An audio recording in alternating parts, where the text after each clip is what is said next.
Hello and welcome to PowerDrift. Today we have Aprilia's latest scooter with us and it's posing some very interesting questions. But before we talk about the questions and their answers, I'd like you to subscribe to PowerDrift and hit the bell notification icon so that India's best automotive content comes to you straight away.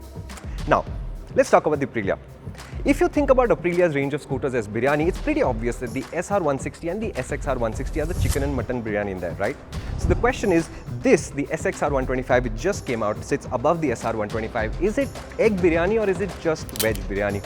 And I know it makes you hungry, it makes me hungry too, but let's do this quickly because there's not a lot to talk about honestly in terms of what they've done, because this body shell is exactly the same as the SXR 160. The frame underneath the body is exactly the same as the SXR 160. The chassis, suspension, all of that is exactly the same. And what Aprilia has done is they've taken the SR 125's motors, plonked it in here and created this 9.5 bhp scooter that comes to you at the price of about 1,10,000 rupees ex showroom, which puts it at 35 to 40,000 rupees more than the TVS Ntorq 125, which remains our favorite in the class.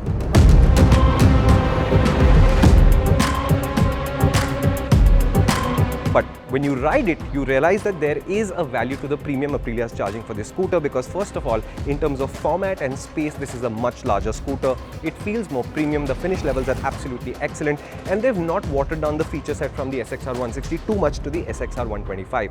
So on the face of it, I can justify why this is an expensive scooter. And then when you get on it, you realize it actually comes together really nicely, because this is a very nice handling frame, so this scooter actually corners really well.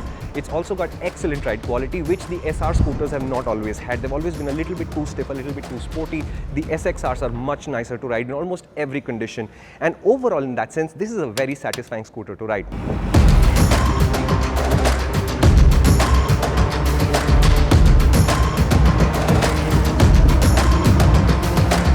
But what do you think? The Ntorq, Indian made, Indian designed, rupees 40,000 rupees less than this scooter approximately, or Italian designed, Indian made, lots more features, but about 40,000 rupees more.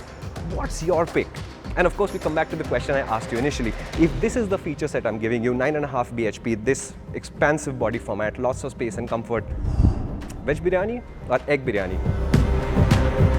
Thank you so much for watching. This is a quick update on the SXR 125. We will be taking this out and comparing it to other scooters in the segment, and there's some excellent ones in there like the Suzuki Access 125, the TVS Ntorq. We'll find out where this really fits in. And if you're hungry, go ahead and order it from Swiggy. I know we all love biryani. And before you leave, please do subscribe to PowerDrift if you haven't, and do hit the bell notification icon. It's really important to us because we want to send you India's best automotive content. Thank you so much for watching. This is the Aprilia SXR 125.